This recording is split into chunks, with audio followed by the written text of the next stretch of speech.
sa akong pagbasa o karon sa pagpaminaw sa makausapan ining unang pagbasa nato gikan sa basahon sa mga hari. At the back of my mind na ingon ko, how I wish unta na makaadto ko aning mga dapita na. Although ang uban kaninyo nakaduaw na sa Holy Land, no? Ang sagyod sa yunato gigikanan ng source sa atong pagtuo diin giula sa atong Ginoo bisag pipila lamang ka tuig sa iyang public ministry. Tulo raman ka tuig yun siya publicly sa iyang ministeryo, sa iyang misyon dinhi sa kalibutan, gidawat sa kahingpitan ang tanan kabubuton sa Dios nga Amahan. Kaingon ko sa akong kaugalingon, how I wish no unta maka duaw niini nga mga lugara o sabi na part sa atong faith history, kining katawhan sa Israel. Nagkalaing-lain nga mga lugar na tingali, umbot unsa na mga new names na may mga bag-ong mga pangalan. Ang Israel, ang Huda, Juda, o guban pang mga lugar, pero napaman gihapon kining Jerusalem kay one time na ay niduaw dinhi, wala pa'y pandemic nga gikan sa Holy Land gitagaan kog kalo nga naay marka nga Jerusalem, no? Salamat sa donor, no? Nindot nga paminawon, no? Aninawon kabahin sa istorya sa kasaysayan sa atong pagtuo sa atong simbahan Katoliko, no? Kung naminaw ta pagayo sa unang pagbasa, nining unang basahon sa mga hari, no? Ang panagbangi, do gisulti naman tudaan the previous days na hibalo naman ta sa dihang nakasala si David, nga giingnan siya sa Ginoo nga magkabahin-bahin ang imong gingharian, no? Usa lang kabanay ang iyang ibilin, no? Iyang anak nga si Solomon ang misunod. Kay gingnan man si David, dili kanimo sa imong anak, no? Mahitabo kini nga mga kalaglagan. Ug nahitabo gayud ang pagkabahin-bahin sa gingharian. Nya, ipamulong naman po daan ni Jesus sana sa iyang misyon. Mianhi ako dili sa usa kun dili pagkabahin-bahin, no? Halaw mga pagpakahulugan diya sa kinabuhi, sa pagkasumusunod sa atong Ginoo, o bisan pa sa istorya sa kasaysayan ng hitabo na kini. Si Jeroboam, no, naghuna-huna nga tingalig mubalik na usab ang katawhan sa kanhin nilang lugar o ang pag-ila nila, no, sa pagkasumusunod ni David. Unya dakong hulga kini diha sa iyang kaugalingon.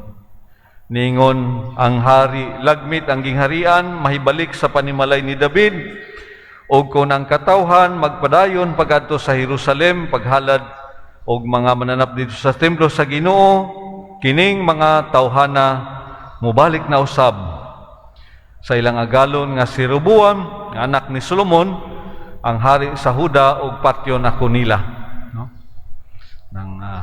Nang ang bati diha sa dako nga hulga diha sa iyang gingharian. Mo nga naningkamot siya sa iyang kaugalingon to protect himself, his power and his influence, sa pagpangita og mga pamaagi unsaon nga magpabilin siya sa iyang gahom o diya sa kinabuhi nga para niya, no? Nindot na kaayo kay murag gisilbihan, gialagaran siya sa mga tao.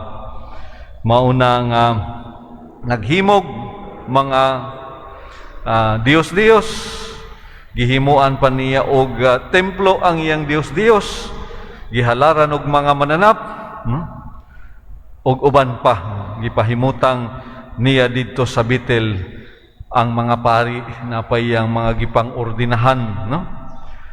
O ginaingon at the end of this first reading, kining butanga nakaangin sa panimalay ni Jeroboam diha sa pagpakasala busa gilaglag kini hangtod sa hangtod. Unsa man kini alang kanato mga igsoon no nang bahin sa atong pagbasa kung ang tao maninguha ra gyud sa iyang kaugalingon, no? So many times I've said it in my sharing in my homily, no? Kung ang tao mangita ra gyud sa iyang kaugalingon, unya wala na ang Ginoo, no? Or maghimo siya Ginoo, Dios diha sa iyang kaugalingon to protect himself and his interest. Walay lain nga hantungan kapaingnan kundili kalaglagan, no? Mao kini ang nahitabo. Sa laing bahin sa atong pagpaminaw sa Ebanghelyo ni San Marcos, diin adunay dakong panon sa mga tao nga nagkapundok, unya nakita ni Jesus, no? Ang dako nga panginahanglan, ang dakong kawad-on, ug naluoy siya nining mga tawhana. Matud pa ni San Marcos, niingon siya sa iyang mga tinunan, naluoy ako nining mga tawhana, mga tulo na karon kaadlaw, nagkuyog-kuyog sila kanato, wala na sila'y makaon. Kung papaulion ko sila, asa man sila, mangitag pagkaon tingalig panguyapan kining mga tawhana, no? Busa gisulayan niyang iyang mga tinunan, nangutana siya asa man kita mukuha og pan nga waaw man kining dapita, no? Pila ba kabuok ang anaa kaninyo? Sila nitubag 7 kapan, no? Ug may pipila ka isda. Magunsa man kini sa giingon din ni San Marcos, 4,000 sila. O, sa laing pagbasa dunay laing context nga ningon mga 5,000 ang mga tao, way apil ang mga bata ug ang mga babay, no? This is another narration, another version. Bahala na gunsa ng mga numbers, it points out to the same narrative nga maulang gihapon ang maong panghitabo nga naghatag kanatog pagpakahulugan nga tinuod gayod kini nga mao nga panghitabo. Sige lang, bisan sa kawad-on, no? Kung anaa ang Ginoo, kung kita mo sangpit sa Dios, no? Bisan sa kawad-on, dili kita kawad-an, no? Bisan sa ingon nato, no? Pagka kulang sa atong mga resources, kung anaa ang Ginoo, musangpit kita kaniya, dili kita kawad-an. Gani nakahipos pa man silag mga salin, 7 kabukag, tingali dunay daghan pa, no? Tungod kay ibutang nila ilang pagsalig ngadto sa Ginoo, no? So many times we say it. So sa makadaghan nga higayon ato man nang gisulti bisan unsa kagamay, basta pang ampuan, panalanginan, dili gayud kita mahutdan.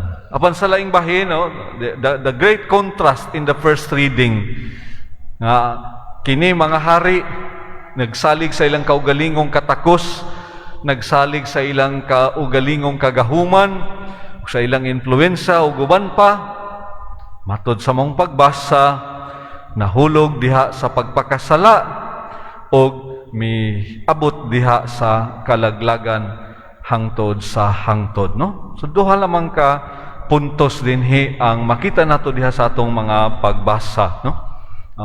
Kung musalig lamang gayud kita sa atong kaugalingong kusog, katakos o guban pa, na tingali og mahikalimot kita, no?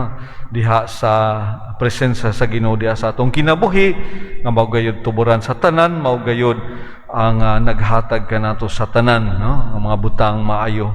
Sa laing bahin, bisan sa kalisod, bisan sa atong kahimtang sa kawad-on, kung ibutang pagsalig sa Ginoo, mosangpit kita kaniya, dili gayud kita kawad-an. Og tingali adunay sobra pa, no? Akong classmate kaniadto si Father Lauro Mozo, may he rest in peace. Bata pa man siya namatay.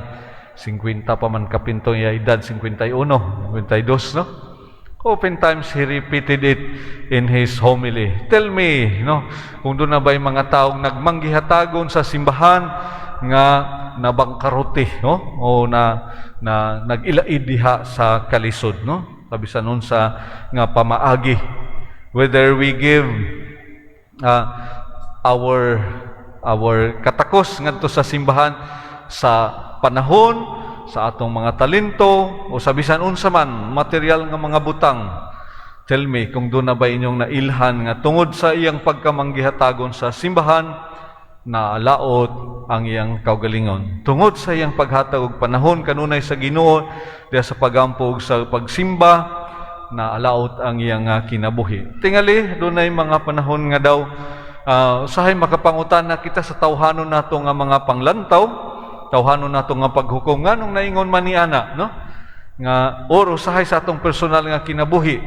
Imbis kay haduol ta sa Ginoo, mas bugat usab, mas grabe usab ang mga pagsulay nga atong nahiaguman, no? Pero tingali adunay lain nga mga pagpakahulugan. An invitation for us to trust more, no? An invitation for us to give more time to prayer. An invitation for us to deepen our commitment to the Lord, to deepen our commitment as baptized Christians, no? Sa positibo nga mga panglantaw, kahatagan og pagpakahulugan bisan pa man sa mga pagsulay ug mga kalisdanan nga atong nahiaguman, no? Caution lamang kayod. Do not put everything in your hand, no? Ayaw ibutang sa imong kaugalingong mga kamot o ayaw pagsalig sa imong kaugalingong katakos. Sa unang pagbasa, pahinumduma lang kanato kining tanan. Kung magsalig ta sa atong tawhanon o kaugalingong nga mga kusog og katakos, tingalig moabot kita sa pagkawalay nahot. Busa mga igsoon ko diyan ni Kristo hinaut unta. Uban nining salmo responsoryo mahimong atong pagampo sa kanunay. Ginoo, hinumdumi kami tungod sa imong gugma o tungod sa among pagsalig o pagtuo kanimo. Hinaut pa unta.